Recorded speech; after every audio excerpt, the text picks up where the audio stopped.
Arrest them all. Jennifer Miller's voice cracked across the lawn like a whip.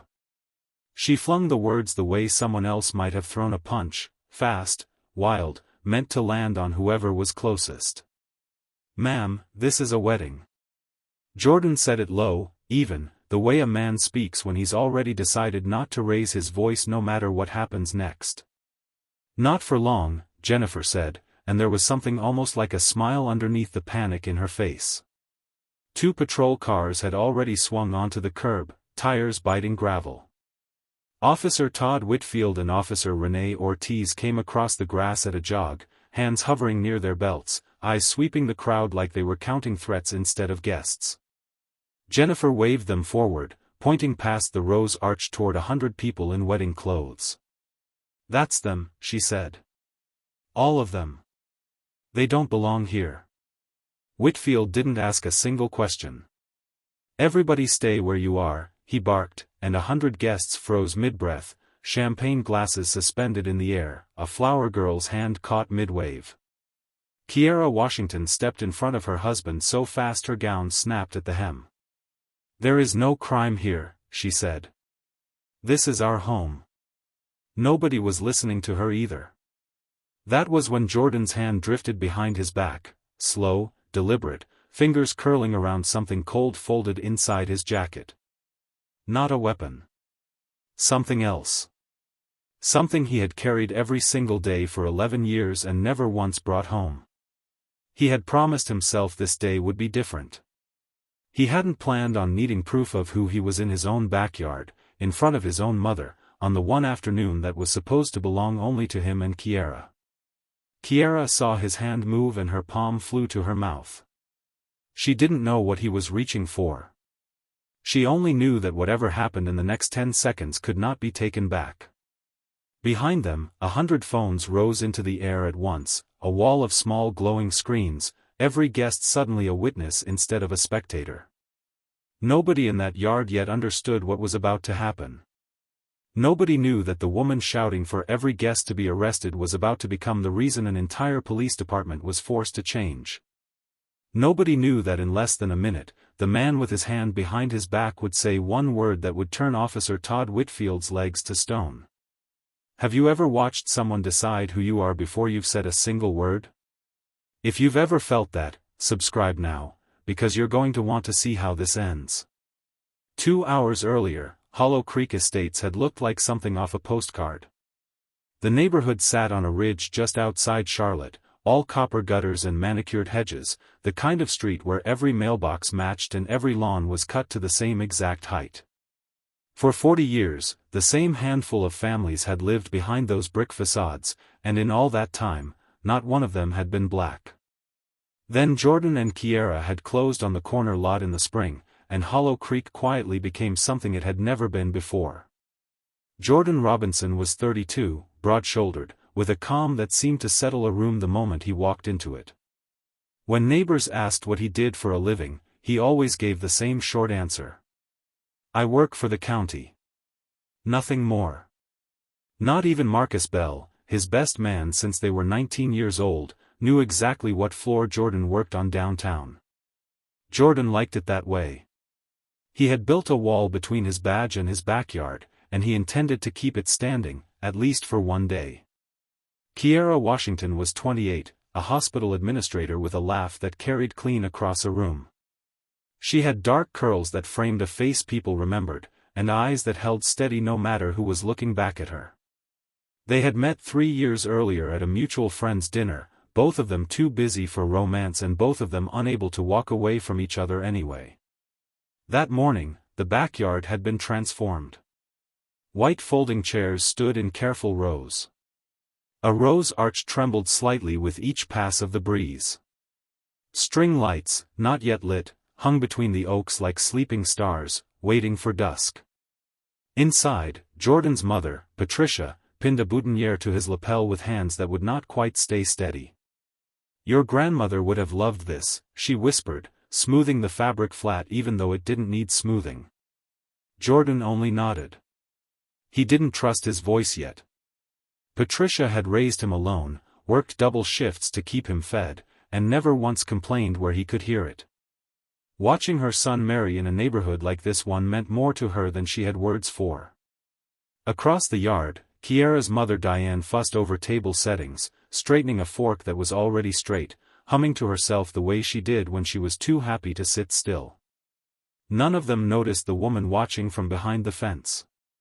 Jennifer Miller stood on her patio with a glass of wine sweating in her hand, eyes moving slowly across the yard next door, counting cars she hadn't asked to see. Jennifer Miller had lived at Hollow Creek Estates for exactly 4 months, and in that time, she had decided the neighborhood belonged to her more than it belonged to anyone who had actually been there longer. She was 52, recently divorced, and had moved into the house on the corner with the settlement money and a determination to build a life that finally looked the way she thought it should. Her blazer that morning was a sharp, expensive blue, paired with white slacks and pearl studs she'd bought herself as a small, private celebration of starting over. She wore it like armor. She was, by most measures, a striking woman. But there was a coldness underneath the polish, the kind that showed itself the moment her smile dropped. Earlier that morning, a young guest had parked his sedan too close to her driveway, tires just brushing the edge of her curb. Jennifer had marched out in her bare feet, arms crossed tight. "Move it," she snapped, not bothering with hello. "This is a respectable street." The young man apologized twice and repositioned his car without a word of protest. Jennifer watched him go, lips pressed into a thin line, already counting him among the too many she'd been tallying since sunrise. Now she stood on her patio with a glass of wine, sweating in her hand, watching the yard next door fill with more cars, more laughter, more people who did not look like her. Too many cars, she thought. Too many strangers. She told herself it was about noise. About property values. About the character of a neighborhood she had only lived in for 4 months but had already decided she understood better than the people who'd lived there for years.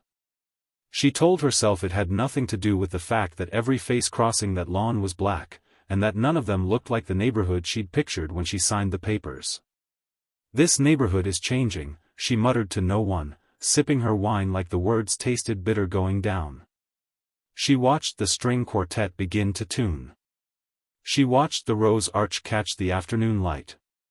She watched a boy in a small suit chase his sister between the folding chairs, both of them laughing, and something in Jennifer's chest tightened instead of softened. She set her glass down on the patio railing.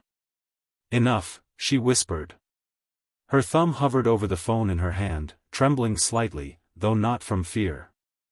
She had already decided what she was going to say before she dialed. She had already decided the story was true, the way people do when the story they want is easier than the truth in front of them. Then she pressed the numbers, lifted the phone to her ear, and waited for the voice on the other end to answer. The dispatcher answered on the second ring. 911, what's your emergency? Jennifer's voice came out sharp and breathless, rehearsed panic dressed up as fear. There's a large group gathered next door, maybe 30 or 40 people. Some of them look armed. I think there might have been a break-in earlier. I'm home alone and I'm scared. Ma'am, can you describe anyone involved? A black man, tall, he seems to be in charge of the group. I don't recognize him. I don't recognize any of them. She let her voice tremble on the last word, though nothing about her was actually shaking except the ice in the glass she still hadn't put down. We're sending units now. Stay on the line if you can. Please hurry, Jennifer said, and then she hung up before the dispatcher could ask anything else, because she didn't have answers that would survive more questions. None of it was true. There was no break-in. No weapons. No danger. Only a wedding she had decided, in the space of one afternoon, did not belong on her street. But the words she'd chosen, armed, large group, afraid for my life, were already moving faster than she was, already becoming a fact in a system built to react first and verify later. 2 miles away, the call dropped into Officer Todd Whitfield's radio like a spark onto dry grass. Armed. Large group. He gripped the wheel tighter and pulled out of the lot before the dispatcher finished the address. 3 years on the force had taught him to trust his gut, and his gut had been wrong before, though never in a way anyone had made stick. 2 complaints sat buried in his personnel file already, both from black men who said he'd moved too fast, assumed too much, listened too little. Both times, a supervisor had smoothed it over with a form and a shrug. Both times, Whitfield had walked away certain he'd been the one wronged, not the one who'd done wrong.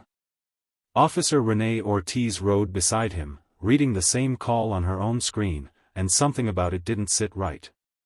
A wedding invitation had gone out on her own neighborhood group chat that morning. She'd seen the flyer, recognized the address. 30 guests wasn't a mob. Armed wasn't a fact, it was a guest dressed up as one. But she'd learned 2 years ago that voicing doubt beside Whitfield rarely changed his direction, only his mood. So she said nothing yet, just watched the numbers on the GPS climb toward Hollow Creek, and felt the same low unease she always felt right before something went wrong and nobody stopped it in time. Description says he'll be dressed formally, Whitfield said, more to himself than to her. Big crowd. There could be a lot of moving parts. Could also just be a wedding, Ortiz said quietly. Whitfield didn't answer. He hit the lights instead, and the siren rose over Hollow Creek's quiet, tree-lined streets like something that already knew exactly where it was going, and nothing that would stop it once it arrived. The quartet lifted their bows. Kiera stood at the end of the aisle, radiant, waiting for the first note that would carry her toward Jordan. Patricia dabbed her eyes in the front row. Marcus straightened his jacket beside the arch, ring box steady in his palm. Then the sirens cut through the roses. 2 patrol cars braked hard at the curb, doors flying open before the tires had fully stopped. The music stumbled and died mid-note. Every head in the yard turned toward the street as Officer Whitfield and Officer Ortiz strode across the lawn, hands hovering near their belts, eyes sweeping the crowd like it was a crime scene instead of a wedding. "Everybody stay where you are," Whitfield barked. "Nobody moves." 100 guests froze in their seats, champagne glasses suspended, a flower girl's hand caught mid-wave toward her mother. Jordan stepped forward first, calm, hands open at his sides. "Officers, I'm Jordan Robinson. This is my home. We're having a wedding. How can I help you?" Whitfield looked him up and down, slow and openly contemptuous, taking in the suit, the rings, the crowd, and deciding none of it added up. "Your home?" he repeated, like it was a punchline. "We got a call about an armed crowd. Break-in reported." He let his eyes drag over Jordan one more time. "You match the description." "What description?" Jordan asked evenly. "You know what description." The words landed like a slap. A murmur moved through the guests. A few lifted their phones, quietly at first, then not quietly at all. That was when Jennifer marched through the side gate in her blue blazer, chin high, pointing a finger toward the rows of folding chairs like she'd been waiting all afternoon for permission to say it out loud. "That's them," she called out. "Arrest them all, every one of them, they don't belong here." It wasn't a request anymore. It was an order she had no right to give, and for one terrible second, it looked like Whitfield might follow it anyway. His hand drifted toward his belt. Kiera crossed the lawn in 3 fast strides, gathered in one fist, and planted herself directly between the officer and her husband. "There is no break-in," she said, voice steady even as her heart slammed against her ribs. "This is our house. We have the deed. This is our wedding day." Whitfield didn't even look at her. "Sir, I need to see some ID. Now." "It's inside," Jordan said. "I'll walk you there myself. My name is on the deed. I've lived here since the spring." "Sure it is," Whitfield said, and Ortiz let out a slow breath beside him, uneasy, watching the crowd instead of the man they'd actually come for. Whitfield reached for his cuffs. The metal caught the afternoon light. Patricia pressed a hand to her chest. 100 guests held their breath at once, and somewhere near the back, a phone live stream ticked past 1,000 viewers and kept climbing, faster than anyone in that yard could have stopped it, even if they'd tried. "Turn around," Whitfield said. "Now." Jordan didn't turn around. He didn't resist either. He simply stood with his hands open and said, "One last time, officer, please. Run the address first." That was all it took for Whitfield to decide he'd heard enough. "Have it your way," he growled, reaching for the cuffs at his belt. Jordan's hand moved then, slow and deliberate, sliding toward the inside of his jacket where something cold and folded had waited all afternoon, untouched, hidden behind the boutonniere and the calm and the promise he'd made to himself that this day would belong only to him and Kiera. He had carried that badge every working day for 11 years and never once brought it home. He hadn't planned on needing it here, in his own backyard, in front of his own mother. Before his fingers closed around it, a black sedan turned hard onto the block and stopped at the curb behind the patrol cars. The door opened. A woman stepped out in a police uniform, badge clipped at her hip, eyes locking on the scene like she already understood every piece of it before she'd crossed the lawn. Sergeant Elena Vasquez had served under Jordan for 6 years. She moved fast, cutting across the grass in a near run, past stunned guests, past overturned chairs no one remembered knocking over. "Captain." The word landed like a thunderclap. Whitfield's hand froze mid-air, cuffs still dangling from his fingers.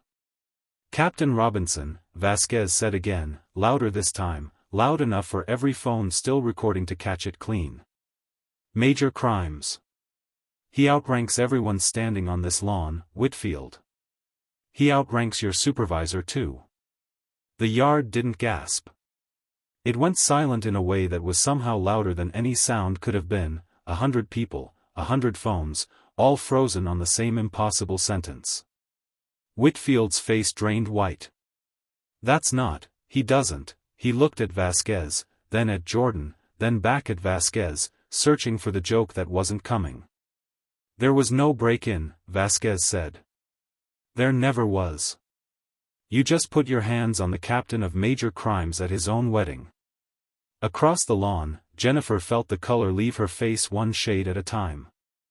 The finger she'd used to point at 100 strangers a moment earlier curled slowly back into her palm. The man she'd called a criminal, the man she'd told a dispatcher was armed and dangerous, was the most senior officer standing on that street. The arrest she'd demanded was no longer a story about a neighborhood being protected. It was a crime with her own voice recorded at the center of it. She took one step backward, then another, hand reaching blindly for the gate behind her, hoping to disappear before anyone remembered exactly who had made the call. "Ma'am," Jordan said quietly. "Stay where you are." Internal Affairs arrived within the hour, 2 investigators in plain gray sedans, moving through the ruined ceremony with quiet, methodical purpose. What had been a wedding 20 minutes earlier was now, in every practical sense, a scene. "Secure every body camera," the lead investigator said. "Pull the doorbell footage from both houses. I want every guest phone that was recording, and I want the original 911 audio before tonight is over." Jennifer was interviewed first, on her own patio, still in her blue blazer, still trying to arrange her face into something resembling innocence. "I felt unsafe," she said, arms crossed tight against her chest. There was a large crowd. "I didn't recognize anyone. I made a call. That's my right as a homeowner." The investigator said nothing. She simply turned her tablet around and pressed play. Jennifer's own voice filled the space between them, thin and performed. "Some of them look armed. I'm home alone and I'm scared." "There was no break-in," the investigator said. "No weapons. No danger. You watched a wedding from your patio and reported an armed suspect. That's not a frightened phone call, Ms. Miller. That's a false report. And in this state, filing one is a crime." Jennifer's composure cracked at the edges. "I may have exaggerated. I was upset." "You didn't exaggerate," the investigator said. "You invented it." A few yards away, Officer Whitfield sat in the back of his own patrol car, giving his statement to a second investigator with a union representative beside him, already rehearsing a defense that wouldn't hold. "I followed protocol," he said. "I responded to a call about an armed suspect. Any officer would have done the same." But the file the investigators pulled that evening told a different story: 2 prior complaints, both from black men, both alleging the same pattern. "Moved too fast. Assumed too much. I listened too little." Both complaints were quietly closed by a supervisor who preferred paperwork to accountability. What had once looked like a single bad afternoon now read as something else entirely, a pattern with a paper trail. Officer Ortiz gave her statement plainly, without hesitation, without protecting anyone who hadn't earned it. She confirmed she'd recognized the address from a neighborhood flyer before they'd even arrived. She confirmed she'd told Whitfield it could just be a wedding. She confirmed he hadn't listened.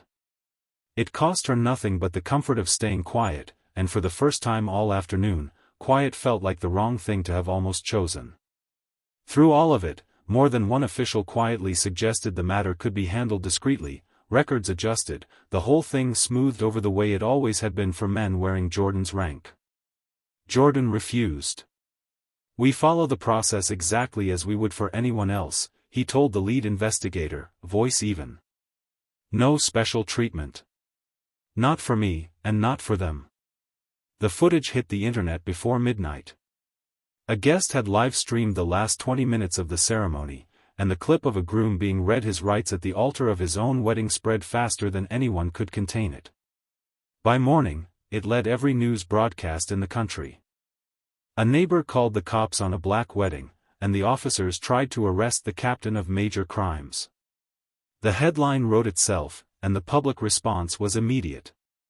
People who had never met Jordan Robinson felt the injustice in their bones anyway, because they recognized it. They'd lived versions of it, or watched someone they loved live it.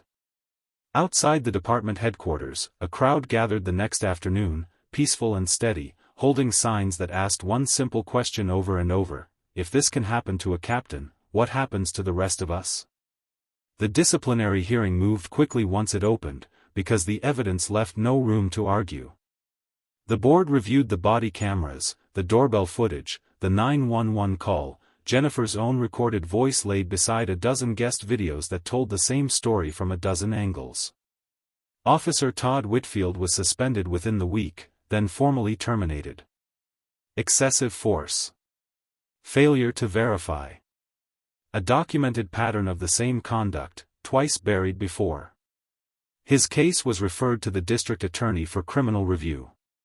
He stood, removed his badge, and set it on the table without a word. There was nothing left to say that the footage hadn't already said for him. Jennifer Miller was charged with filing a false police report, a charge made heavier by her claim of an armed intruder. Her own voice, calm and deliberate on the recording, became the centerpiece of the case against her.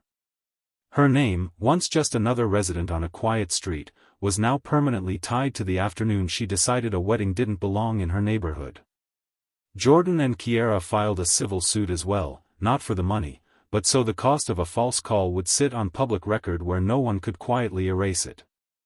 It would have been easy for Jordan to want more than accountability. More than one colleague suggested, gently, that he'd earned the right to make an example of both of them. He didn't take it. Instead, he stood before the department and the cameras and talked about the system instead of himself. "I survived this because of who I am," he said. "I had rank. I had witnesses. Most people have only the truth, and too often, the truth isn't enough." The reforms he pushed through were specific: mandatory ownership verification before any property-related arrest, annual bias and de-escalation training, public release of body camera footage in misconduct cases, and an independent civilian board to review every complaint, so no report could ever be quietly buried again. "The badge doesn't make us right," he said. "The truth does." Months later, the backyard looked like a postcard again. String lights glowed between the oaks, unlit until dusk the way they had been the first time. White roses lined the aisle. A new cake stood tall and untouched on its table, 3 tiers of white frosting no one had reason to fear for. This time, there were no sirens waiting to arrive. Jordan stood beneath the rose arch in a fresh cream suit, calm the way he always was, though anyone who knew him could see it was a different kind of calm now, earned instead of practiced. Kiera walked toward him in her ivory gown, her eyes steady and fearless, exactly as they had always been, even on the day they'd been tested hardest. Patricia wept in the front row, but these were different tears than the ones she'd cried before. Diane sat beside her, dabbing her own eyes, humming softly under her breath the way she did when words weren't enough. When the moment came for the rings, Marcus Bell stepped forward and placed the velvet box in Jordan's hand. The same box. The same 2 gold rings that had waited through everything, untouched in his jacket pocket that terrible afternoon, carried home afterward like something too important to set down. "Took you long enough," Jordan whispered. "I'm never late twice," Marcus whispered back, and Jordan almost laughed for the first time all day. They said their vows in full this time. Every word, start to finish, with no one to interrupt them. When Jordan slid the ring onto Kiera's finger, his hand didn't shake, and when she slid his onto him, neither did hers. The officiant said the words they'd been denied once already, and the whole yard rose to its feet, not for a captain, not for a headline, not for a scandal that had once made national news, but for 2 people finally allowed to finish what they'd started. That night, Jordan and Kiera had their first dance under the string lights, slow and unhurried, the way it should have gone all along. No badges. No cameras. No phones raised in fear, only a few raised in celebration, capturing something worth keeping this time instead of something worth proving. Just a husband and a wife and a song that finally got to play all the way through. Jordan had started something in the weeks after the hearing, a simple program pairing longtime Hollow Creek residents with new families, so no one on that street would ever again be a stranger in their own neighborhood. It wasn't revenge. It never had been. It was just the truth, finally given room to breathe. I want you to ask yourself the question Jordan never got to ask out loud that first afternoon: how many people never get the chance to finish what was taken from them? Most don't have rank. Most don't have witnesses. Most only have the truth, and it's on the rest of us to make sure that's enough. Thanks for watching all the way to the end. If this story moved you, drop a comment and tell me what you'd have done in Jennifer's shoes, or Jordan's. Hit subscribe so you don't miss the next one, tap the like button if you believe stories like this deserve to be told, and share it with someone who needs the reminder that the truth always catches up. See you in the next story.